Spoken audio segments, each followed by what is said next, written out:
I am on the phone with a guy a lot of you people know, former wrestler, former governor of Minnesota, best-selling author, actor, and proud member of the Navy SEALs. The list goes on and on and on. I could go all day talking about it. Welcome to the Soscia Network. It's the man that scares Vince McMahon. Jesse Ventura, how are you, my man?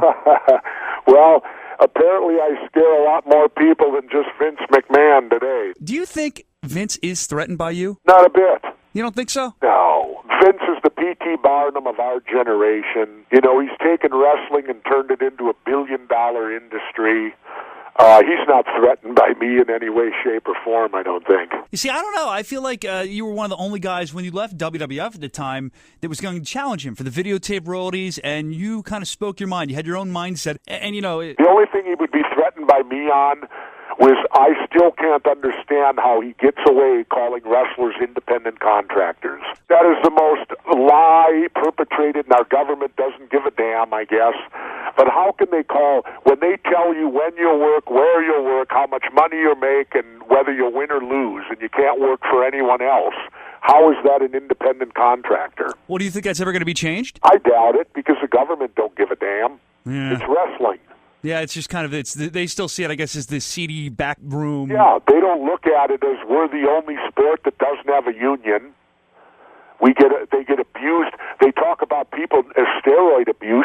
The way did you know one time in my wrestling career I wrestled 63 consecutive nights in a row? In a row, town to town. In a row. How are you walking when you're done? Well, you're 27 and you're in great shape and you go to the gym every morning for 3 hours. Now, think of that labor-wise. Just driving miles upon miles, and you're not even getting any medical benefits from what I understand unless you're paying for them yourselves. Yeah, it's a total world that is not, they're making billion-dollar industry today, but yet they're still stuck in the Stone Ages. But anyway, enough of wrestling. Let's go to the document book. It's Jesse Ventura and the 63 documents the government doesn't want you to read. Jesse, I see it's the official spin on numerous government programs, and you tell it like it is. That's what Jesse Ventura does. But what did you get, out of writing the book? Well, what this book showed me, and it's hurtful to me because I'm a veteran. My brother's a Vietnam veteran. My mom and dad are both World War II veterans, or were. And it was not easy to write this book. But after writing this book, I've renamed my country. Okay, what'd you rename it? We're not the United States of America anymore. We're the United States of hypocrisy. Always have an interesting way of looking at things, but I want to get inside your mind. Why would you name it the United States of hypocrisy? Well, the definition of hypocrisy is saying one thing and doing another.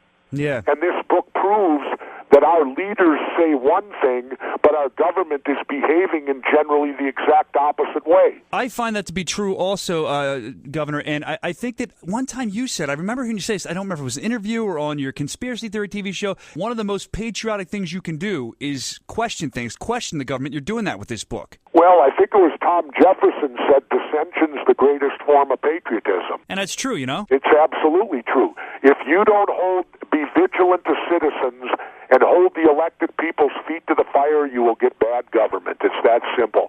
And they've got us believing now that we cannot question anything they do. Because it's unpatriotic if you do that. Yeah, because it's unpatriotic. The point is they're doing it with your money, and you have every right to know what they're spending every penny of your money on.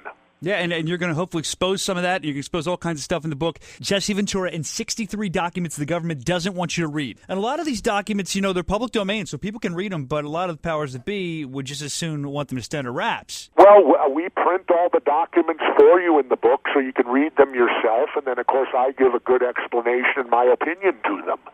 And, some of these documents are scary. I mean, do people realize right now that the president has an internet kill switch? That he can shut down the internet if he deems it necessary at a moment's notice? Well, that would have probably helped Congressman Weiner. I mean, if he could have just shut it down. Speaking of, have you had the time, I know you've been busy today with interviews, to hop on Twitter, and tweet any half-naked pictures of yourself? No, because I don't do the internet, and I've never owned a cell phone. Really? Why's that? I don't want them. I got enough problems with my life without my wife, who's a very patient, wonderful woman. Sometimes I'll hear her screaming profanities from the other room, and I'll dash in and I'll go, "What's the matter?" And she goes, "This damn computer."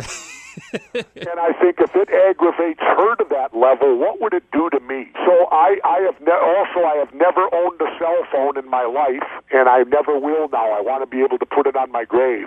He never owned a cell phone. That's a pretty strong claim in today's society to never own a cell phone. I think my father might be the only person I know that doesn't own a cell phone. He says there's no need for it. Well, I'll give you a quick story, and then we got to run. All right. I bought my dream car back in '03, a twin-turbo X50, 450 horsepower, all-wheel drive Porsche, right? Yeah. It's only got 15,000 miles on it today. It's pristine.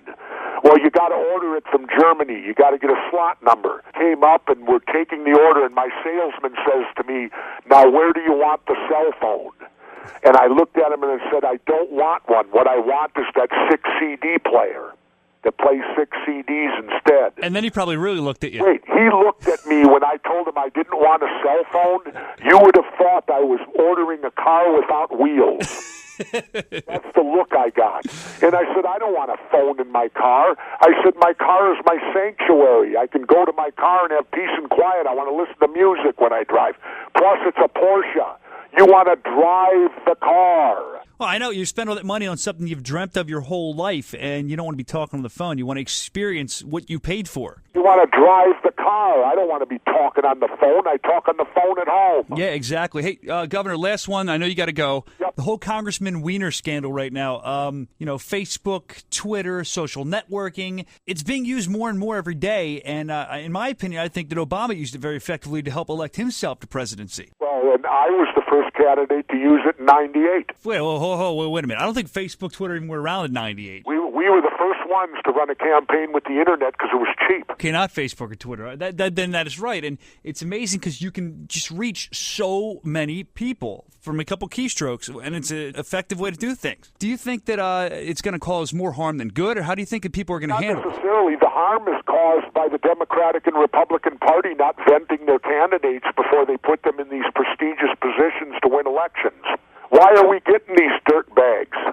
It's the party's responsibility. They're the ones that put them forth as candidates, don't they? Yes. Shouldn't they know something about them before they do that? It's a great point, and don't think it's the wrong way. Relatively simple. I feel like a lot of people just don't look at stuff like that because it is such a simple way to think about things. But anyway, I appreciate you coming on the Soscia Network and shedding some light on things like only you can. Thanks for letting me express my First Amendment rights, and we'll talk again. Oh man, I can't wait. We'll talk more wrestling next time, hopefully, and more of your conspiracies because they're always interesting too. Appreciate it. Catch up with you later, man. All right, bye bye.